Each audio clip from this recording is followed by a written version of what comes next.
नमस्कार मंडळी, आज आपण बघणार आहोत कुरकुरीत भेंडीची भाजी। यासाठी एका कढईत तेल गरम करून घेऊ। या भाजीसाठी आपल्याला भेंडी, कांदा, टोमॅटो, आलं, लसूण आणि मिरची उभी उभी चिरून घ्यायची आहे। भेंडी उभी चिरून घेताना यामधल्या बिया काढून टाकूयात, यामुळे भाजी चिकट होत नाही आणि तिला कुरकुरीतपणा येतो। तेल चांगलं गरम झालं की यामध्ये जिरं, हिंग, हळदीची खमंग फोडणी करून घेऊयात। लसणावर थोडंसं मीठ घातल्यामुळे लसूण क्रिस्पी होतो। आता घालूयात उभं चिरलेलं आलं आणि मिरच्या। या रेसिपीमध्ये मी मुठभर सालं काढलेले शेंगदाणे वापरले आहेत। तुम्हाला जर आवडत नसतील तर तुम्ही शेंगदाणे स्किप करू शकता।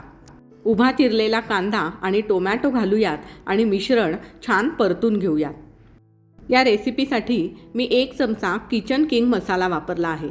यामुळे या भाजीला खूप छान चव येते। आता घालून घेऊयात उभी चिरलेली भेंडी। ही भेंडी आपल्याला क्रिस्पी होईपर्यंत छान परतून घ्यायची आहे।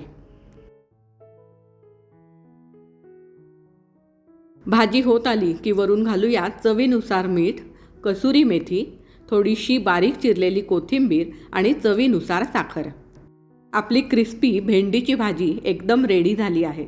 मुलांना डब्यासाठी हा भेंडीच्या भाजीचा ऑप्शन नक्की करून पहा आणि रेसिपी आवडली असेल तर चॅनलला सबस्क्राईब करा। धन्यवाद।